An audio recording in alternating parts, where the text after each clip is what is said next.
Okay, yeah, federalism. So let us get into the definition of federalism. We did a small activity and saw, how decisions are taken differently at different homes, and we saw, how the bifurcation of control happens in your houses. So, by definition, federalism is a system of government in which power is divided between a central authority and various constituent units of the country. Means the power is not held in a single location or with a single entity or with a single authority, a single person, but the division is between central authority and then different various constituent units. In the country, the constituent units are normally state governments and also panchayats. So these are the different levels of government that we see in our country. Everybody is able to see the screen what I'm presenting. Yes, sir. Okay, good. Right. So the two levels of government. Government for the entire country, government at the level of provinces or states, both enjoy power independent of the other. State government has power of its own and not answerable to the center. That is the USA. That is how things happen in the USA. In the US, federalism is a slightly different way compared to India. So in US, how it is, no, the state governments are totally independent of the central government. They are not at all answerable to the center. That is how things happen in the US. But in India, it is slightly different. That they are answerable for certain things, for other things they are not. So there is a more different kind of federalism in India. In the UK, only one level of government, subunits subordinated. Center can pass orders to the local government. That is how it is in the UK. Means there are state governments, but they have absolutely no kind of power whatsoever. The level is only the central government, only they pass the laws, and all the orders passed by the central government in the UK has to be abided by the local governments. That is how federalism is in the UK. That is called as a unitary government. So, what are the features of federalism? Has two or more levels of government. Each level has its own power or jurisdiction. Jurisdiction means the area what it covers. That is the meaning of jurisdiction. Jurisdiction is specified by the constitution, and there is constitutional guarantee of authority. Means this jurisdiction power is basically it is given by the constitution of the country, and there is constitutional guarantee of authority. This guarantee of authority or the power which is given to the levels of the government, this is given by the constitution itself. So the federalism that we have in India is inbuilt into the constitution of India. It is if you recollect your classes which you have done in 8th standard, the constitution of India, I hope everybody is able to recollect that. In that itself, it very clearly says that federalism is one of the features of the Indian constitution. So, court interprets the constitution and powers of different levels of government. Supreme Court is the umpire if disputes arise with different levels of government. So, like any match, wherein we have two umpires in the cricket match, and plus we also have a third umpire. So, in the case of the governments, also the Supreme Court actually plays the role of an umpire. Whenever there is a dispute between the state government and the central government, or whenever there is a dispute between two states. A very fine example of this dispute between the two states is Karnataka and Tamil Nadu. In the case of the Kaveri waters, is everyone familiar with this Kaveri water case? Yes, sir. You are familiar, right? So the issue over here is for ever since independence, actually, ever since independence, Karnataka and Tamil Nadu have been fighting for the waters of the Kaveri River, and majority of the water is definitely yes consumed by Karnataka, and with the building of different various dams, especially the Krishnaraj Sagara in near Mysore. With this dam, most of the water is stopped in Karnataka itself, and Tamil Nadu hardly gets anything. And we also learned again in your 8th standard that there is a huge crisis for water in Chennai and Tamil Nadu. They literally suffer as far as water is concerned. They hardly get any water supply, and that's the reason why this fight for the Kaveri waters has been going on for ages. Very recently, about a couple of years back, there was a decision by the Supreme Court that certain quantity of water must be given by the Karnataka government to the Tamil Nadu government. But if rains are fulfilled, then the water is there. Otherwise, the water is not there. So even Karnataka is in a tight situation. Plus, you need to remember that Kaveri is not a perennial river. Is it a perennial river? Is the Kaveri a perennial river? Can anyone remembers what a perennial river is? What is a perennial river?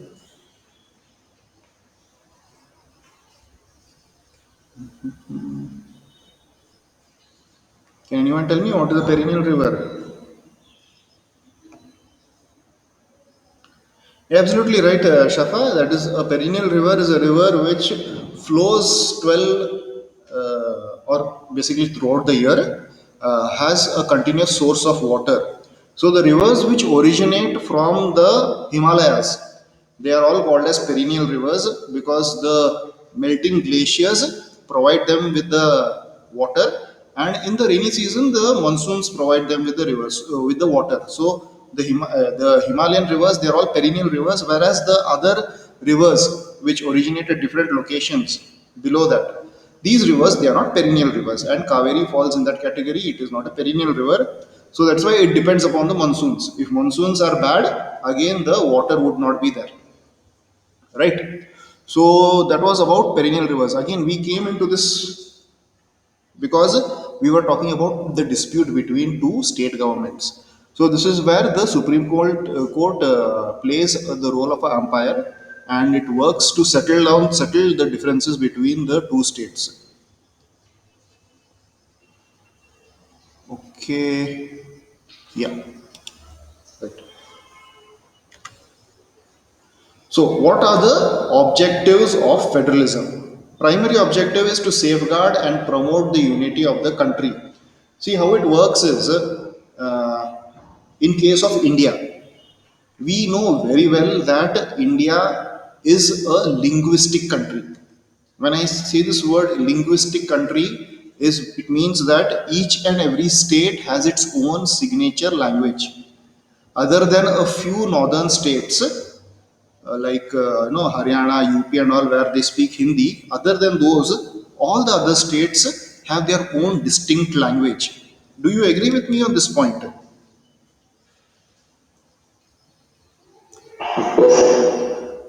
Yeah, that's also right, Prasanna, between Karnataka and Maharashtra. Yeah. So, as I was saying, linguistic states. So, our bifurcation into states was mainly on the basis of language. After independence, the reason why we became states is mainly on the basis of language. So, on the basis of language, we have done this bifurcation. Yeah, one state can definitely have more than one language, but most of the states, if you see, other than a very few of the northern states, most of the other states have their own distinct language. I think everybody would agree with me on this point. Yeah.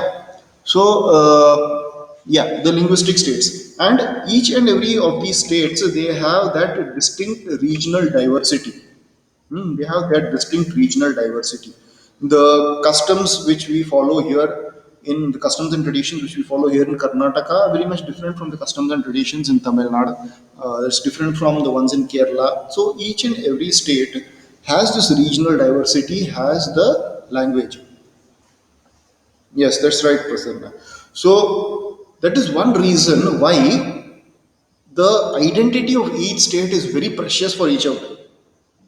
Can you just imagine what is going to happen in Karnataka if one day the central government were to impose Hindi as a compulsory language, and it says that you should not be keeping any signboards in Kannada language. Everything should be only in Hindi. If something like this were to happen, you can only imagine the kind of problem that would be there.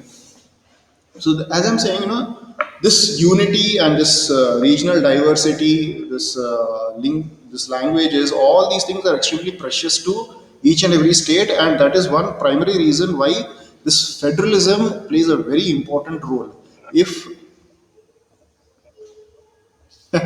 yeah, those who came from other states, yes, they will benefit, but each state does try to protect that regional identity, that linguistic identity which is there. No, each and every state will protect it with with a lot of passion.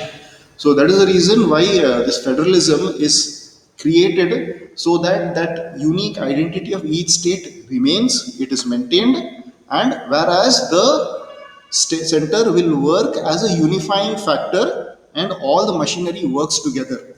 That is one of the primary objectives of this federalism.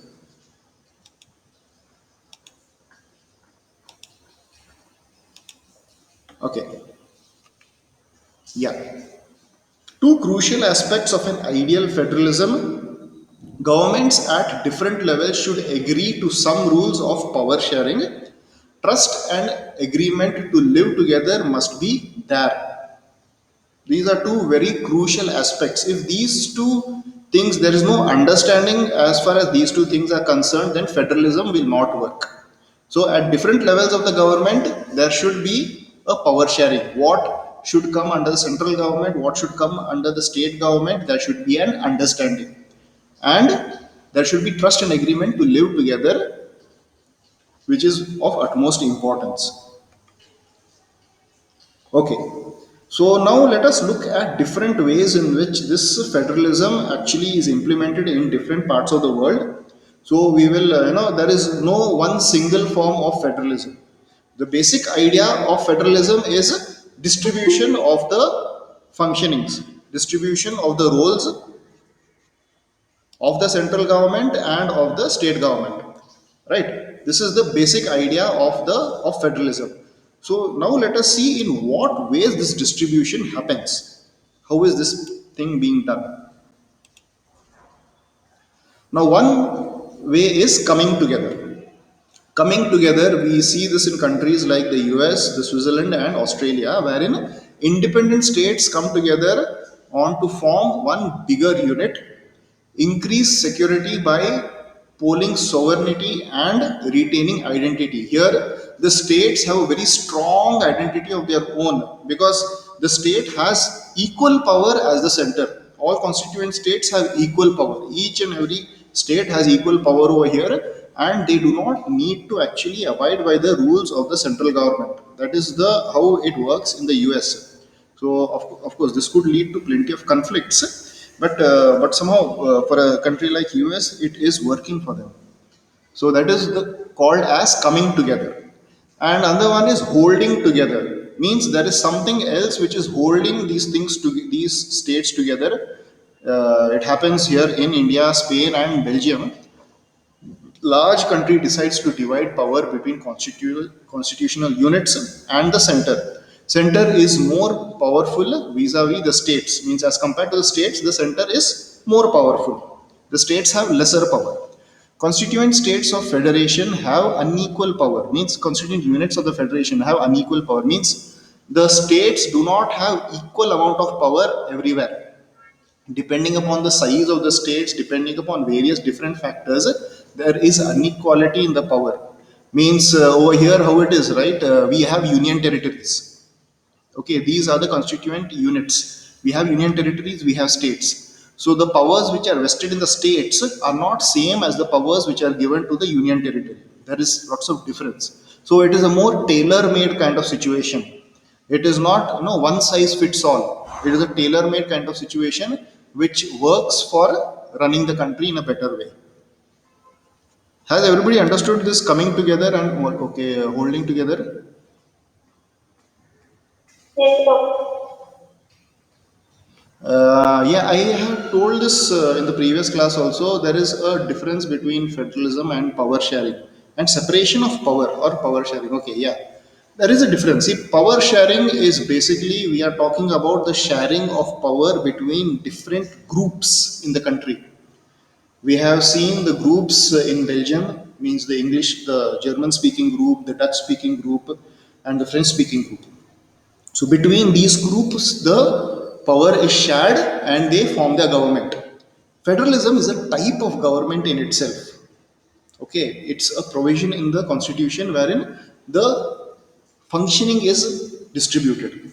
So that is the difference between power sharing and federalism. Okay, yeah. Okay, so that was coming together and holding together. What has made India a federal country? Constitution has declared India as a union of states. Means a group of states put together is what India is. That is the constitutional definition of India. Three-tier federalism, that is the union, the state, and the panchayat. This three levels of federalism is what we have in our country. Threefold distribution of legislative powers under the union list, the state list, and concurrent list. Okay, so now this is one very important part, that is the distribution of the legislative powers. Union list means something which will be taken care only by the central government. State list is some other list of things which will be taken care only by the state government, and concurrent list is something which is commonly shared between the both. Both of them will share this. That is the concurrent list. As we go further into the lesson, you will understand the things that come under this union list, the state list, and the concurrent list.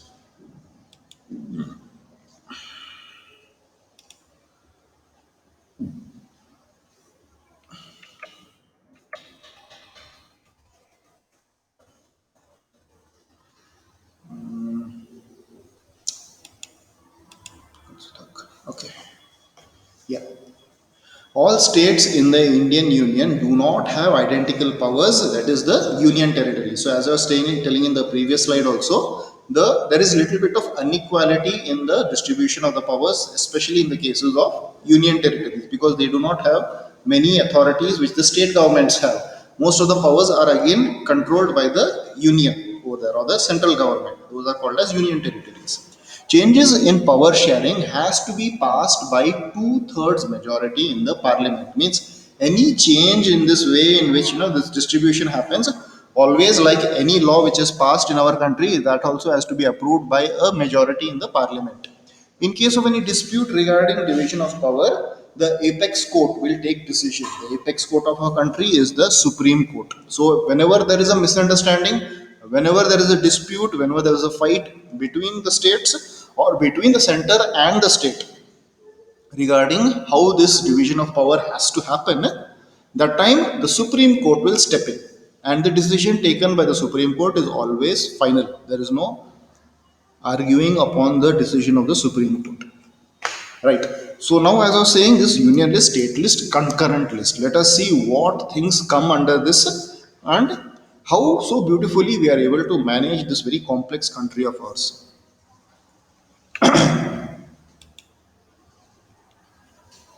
Okay, is everything clear till now? Anybody is having any doubts?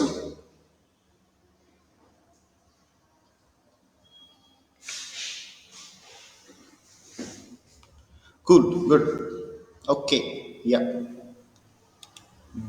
The union list. Now, all things which are a subject of national importance will come under this union list. Union alone can make the laws. Means when we are talking about union, it means the central government. Okay, please bear that in mind. Whenever we are speaking about the union or the union list, we are talking about the central government, the government that is located and functions in Delhi, out of Delhi for the entire country. So anything which is of national importance is going to be under the union list. The idea over here is defense, banking, currency, foreign affairs, communication. All these things are part of the union list. These are just examples. Okay, there are many more things which come under the union list, but these are the examples. And in this way, these are the things where it is of national importance, and that is why these things come under the union list. Now, the state list has local subjects of local and state importance. The state government alone can make laws. So, the laws which come under the state list will vary from state to state depending upon their convenience, how they require it. That's how they will do it. So, police, trade, commerce, setting up of industries, all these things. agriculture, irrigation, all these things come under state list where the state can take the call on their own. They can make laws for themselves however they wish, however they feel best is for their state, because the way in which people think and behave varies from state to state. There are different industrial requirements, there are different commerce requirements, economic requirements of each state is different, it is not the same. Agriculture, very easy to understand. A crop which grows well in one state will not grow well in another state. So that is why these things are based on the state list. Irrigation, rivers, do not we don't have one single river which goes into each and every state. We have multiple rivers. These multiple rivers emerge from different places, different states, they end up in different states. So that is why this irrigation is left to the state list. And then we have the concurrent list. This has subjects of common interest for both the center and the state. So both the center and state can frame laws, and there is always a balance which is struck, which can help these items in the concurrent list to function properly. We have education, which is in the concurrent list, because the state government also runs schools, the central government also runs schools, and the education department will listen to both and run in a better way when both the parties are involved over here. Forestry, trade, again, different parts of trade. Local trade is different and central trade is different. Union, marriage, adoption, succession. So all these things is under the concurrent list, which will help frame laws in a much better way when both the center and the state are put together for these. Yes, education also comes under that.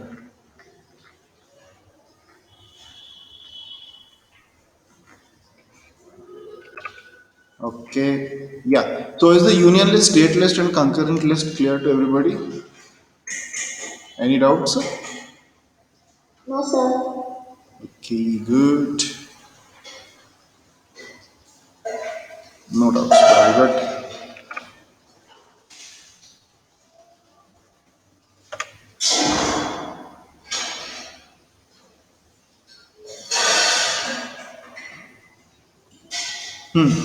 Okay.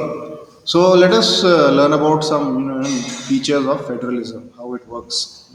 National list, declaration of war, purely only which the central government can do. Maintaining of the armed forces, regulate interstate and foreign trade, admitting new states, creating new states, only the central government can do that. Establish post offices, set standard weights and measures, again, only the central government can do that. Coin money, establishing foreign policy, make all laws necessary and proper for carrying out delegated powers. All these things will be done only by the national government. The state government, we have establish and maintain schools, establish local governments, like your panchayats, those are called as local governments, regulate business within the state, making marriage laws, provide for public safety, assume other powers not delegated to the national government or prohibited to the states. Those things will be taken care by the state. And then we have shared, which both look after maintaining law and order. Of course, has to be taken care by both. Levying of taxes, there are state government taxes, there are central government taxes, both are there. That is why you will see that the petrol prices vary from state to state. Petrol would be cheaper in Goa, whereas in Karnataka it is much more because of the taxes. Borrowing of money, charter banks means creation of banks, specialized banks. Those are called as charter banks. Establish courts, provide for public welfare. These things are shared.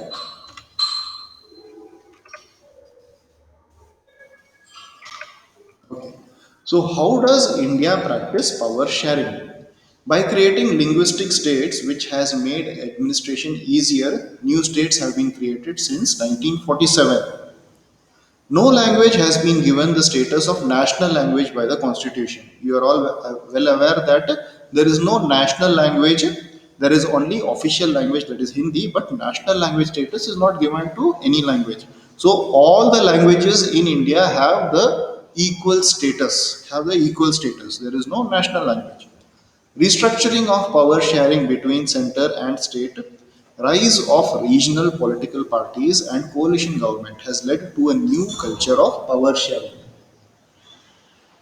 So there are political parties which are only regional in nature, means they operate only in particular states. They do not, operate at a central level. Very good example is in Tamil Nadu we have the DMK and the AIADMK. Then in Karnataka we have the JDS. So these, and then we have the KJP, that is the Karnataka Janata Party. So these parties do not have any national offices, they work only at regional levels. So this federalism is something which has given rise to these regional political parties and threefold distribution of the legislative powers. That is again the center, state, and the panchayat. That is the threefold distribution. Now there are residuary powers, means some things which do not fall into these three lists. For example, computer software or IT. This thing is something which is new and upcoming. So the union government alone has the power to make laws in these residuary items, which do not fall both in either the state list or the concurrent list.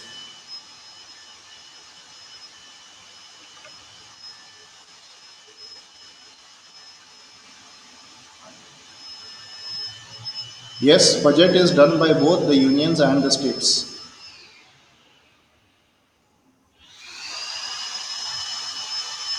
Because in the union budget the government is going to allocate money to the states, and so the states have to present their own state budget to show how this money which is allocated by the government is going to be used. So that is why both will have to have their own budgets.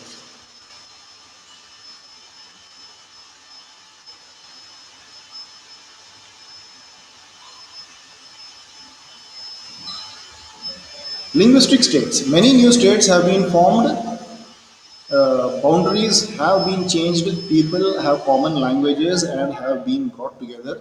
States created on the basis of culture, ethnicity, and geography has made the country united and administration made easy. Example Nagaland, Uttarakhand, Jharkhand, these are more newer created states based on their language, based on their culture, ethnicity, and geography. So these are the newer states which have been created. So it is not like, once the states are created, it is something which is written in stone. Newer states can be created from the existing ones if the, people demand it and the center deems it fit that yes, creating newer states will help the people in those states.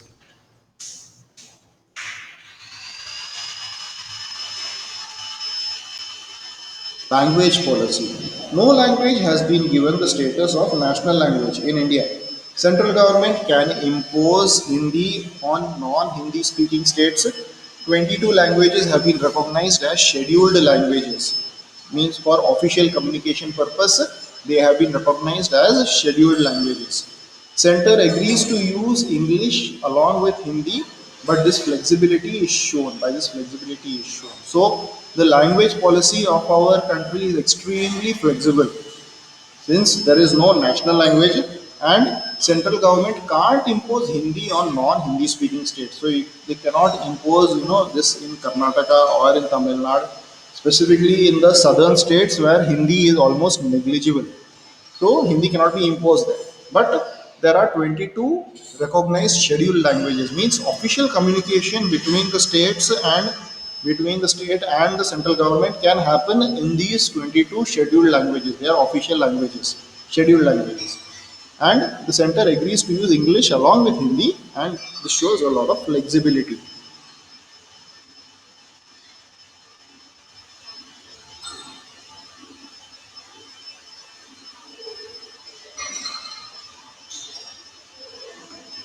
Who is this Sunita M?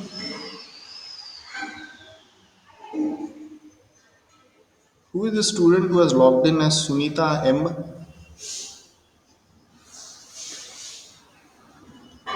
I don't remember having any student by the name of Sunita M. Can anyone tell me who this student is? Sunita M.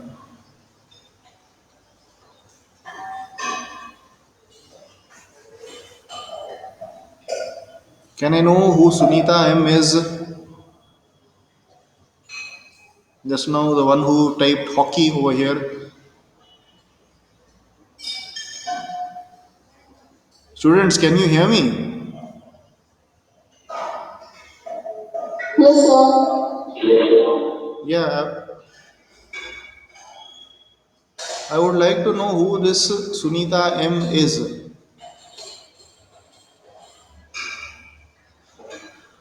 I'm pretty sure if you can type hockey, you can type your name also.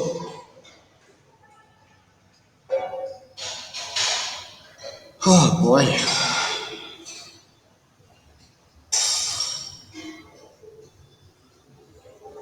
it's very irritating here when students don't want to give their names. Maybe I'll just remove them from the class.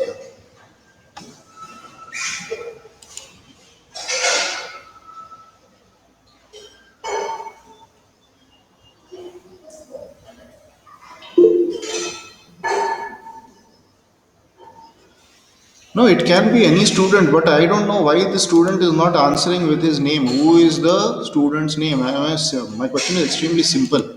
I want to know who the student is. Student is not giving, so I removed him out. Leave it. Yeah.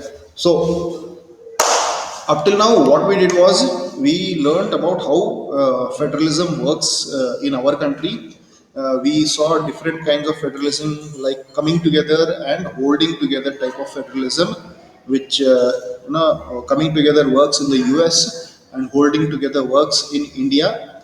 And then further in federalism, we saw that this functioning is divided into three separate lists. We have the state list, we have the union list, and then we have the concurrent list. So we saw a list of items which come under only the union list. Then we saw a list of items which come only under the state list, and then there is a concurrent list wherein both the things are shared, right? So that is how federalism works over here in India. And then we saw the situation of language, because language is a particularly very sensitive topic in India.